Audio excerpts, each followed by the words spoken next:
Hi, everyone. Welcome back. This is A Course in Miracles 365. I'm Reverend Tomas, and we're arriving today at the epilogue, at the supposed ending of the clarification of terms. And if you have the second edition of A Course in Miracles, it's the end of the book. We'll be going into the pamphlets that were channeled to Helen Schuckman in the exact same manner as the course next, starting with the next video, in fact. And we'll do that, and then we'll go through the text. There is a lot to study and a lot to learn. And a welcome to all of you who have recently subscribed here on YouTube. Thank you so much for that. What I appreciate even more than the subscriptions, which, don't get me wrong, I love, and the comments and the views and all of that, that's all very wonderful. What this means, what's underlying that, is what's even more rewarding to me, and that is your commitment to your practice, to your walk, your commitment to truth. Yes, just that, your commitment to truth. That is what I truly, truly appreciate. So welcome. Now, if you are one of the folks that has just recently joined us, we have gone through in the now 600 plus videos, which seems kind of crazy in a way, doesn't it? But when we consider that we began this over a year and a half ago and have done it almost every day, it makes a lot of sense.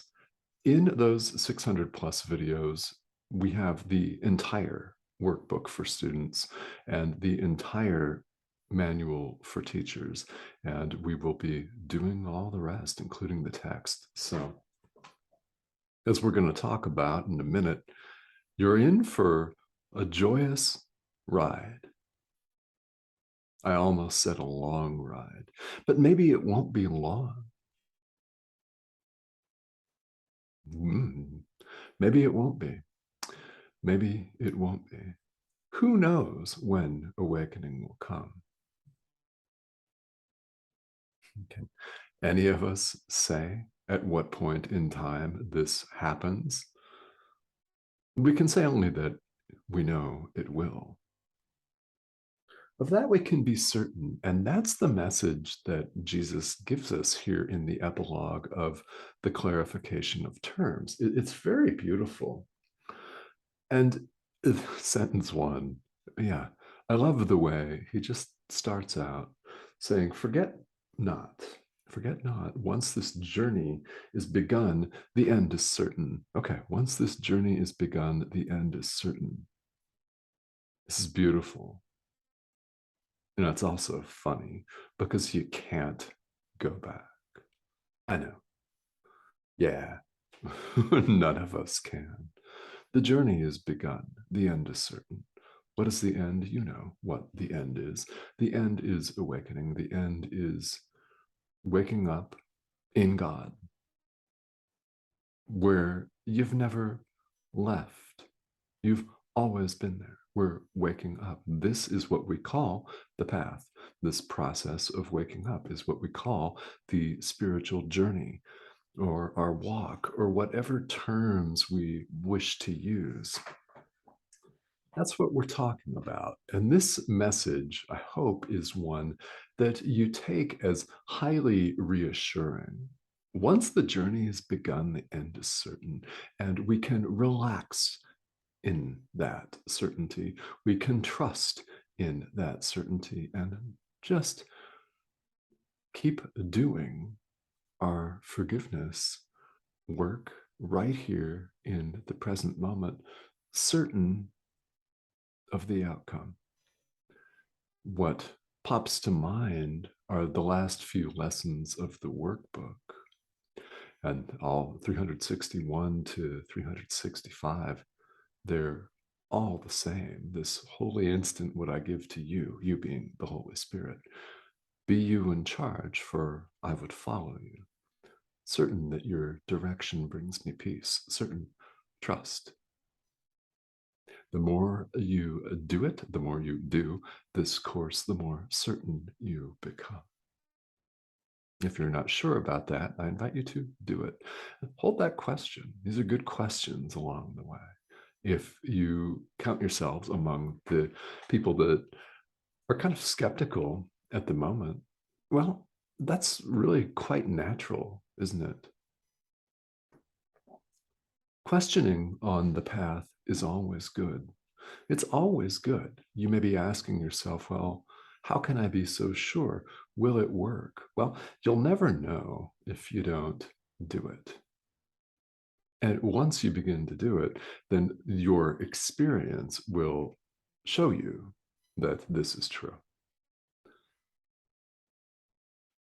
But as I talked about yesterday, and I'll talk about countless times in the future, just because we all need to hear it, is that you won't gain what you stand to gain unless you do it.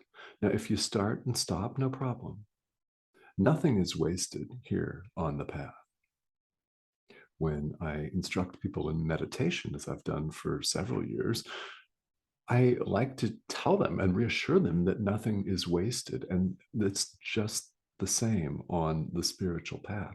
Nothing is wasted. No forgiveness is ever wasted just because you get sucked back into your other older habits that die hard, as it turns out, right? Doesn't mean that any of the work that you've done is wasted. This course is one where many people stop and start. So if you've picked it up before, years ago, say, and you're back in it now, you're a different person in this world than you were. You've had more experience. But deep down, we're all the same and we're all awakening to that. But there's a reason why you're watching this video now. And I invite you to explore what that may be for you.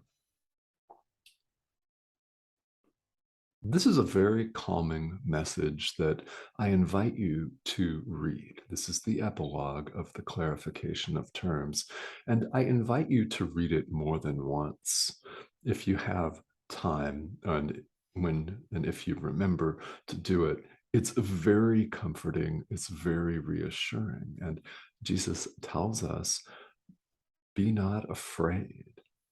Don't be afraid. You have absolutely nothing to lose and everything to gain. Where have we heard all that before? Well, we hear it all of the time when people are advertising their products and services on social media, don't we? I mean, you have nothing to lose and everything to gain, meaning that their service is of value to you and you're certain that, well, they're certain anyway. I mean, you'd have to try it and see if it has value to you. But we hear that in that context all the time, don't we? You have nothing to lose and everything to gain. So do not be afraid. Fear is the ego. The ego is always afraid. And Jesus is here. The Holy Spirit is here. And if you follow a different spiritual tradition, your guide or guides are here. They're here right now to comfort you.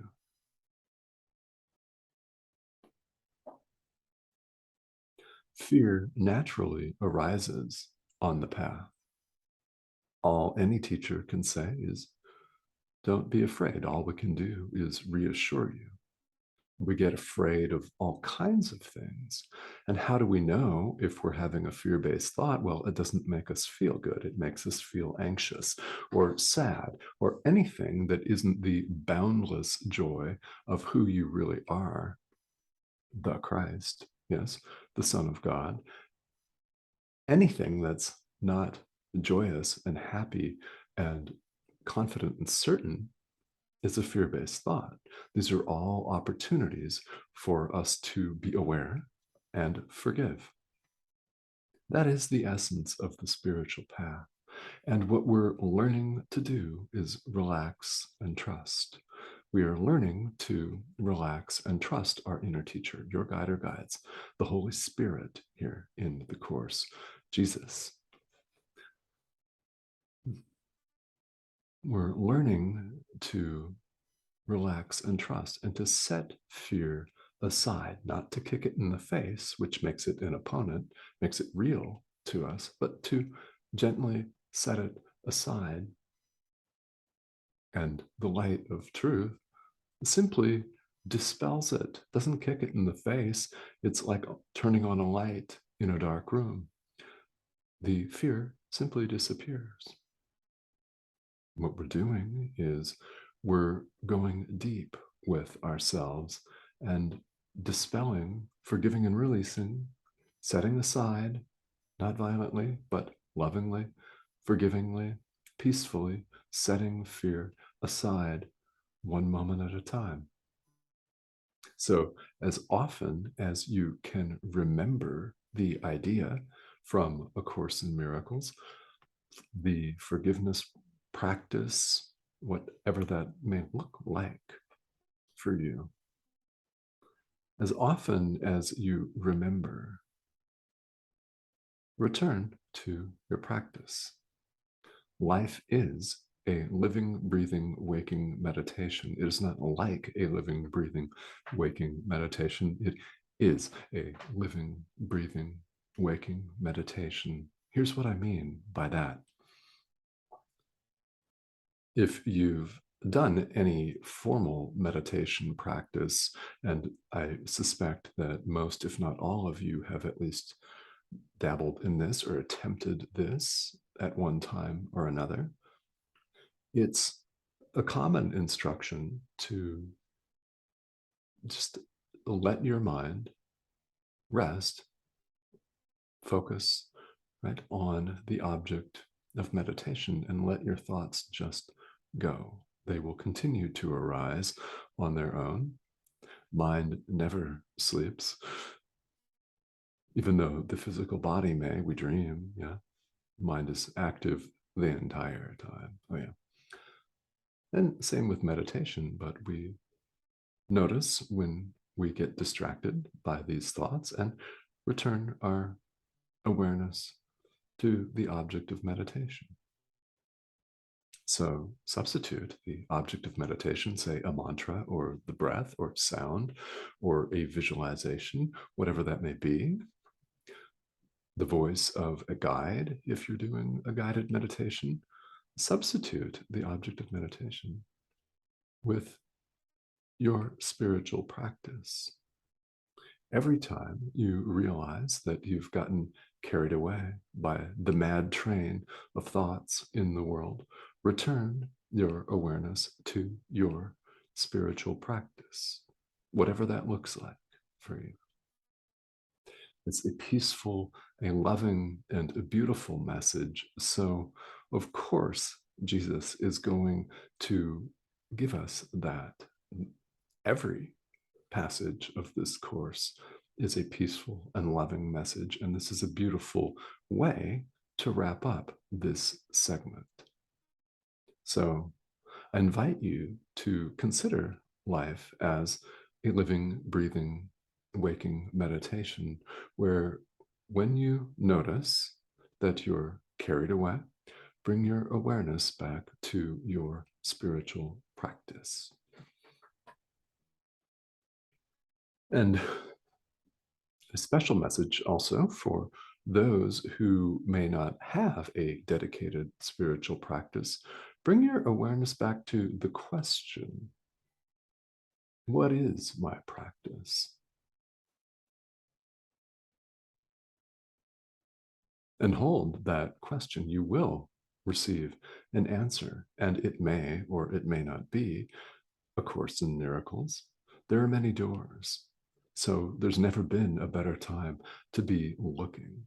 And if you're comfortable and connected to your practice, return your awareness to that. It's a very good present moment message for when we get upset, isn't it? Because life comes at us. We're going to turn our social media feed back on here after this video, and someone is going to be posting fear and hatred. The world brings all of that up. So when we notice that we're carried off by that, we simply bring our awareness back to our practice, to forgiveness, to love. We bring ourselves back to love, for that is what we are.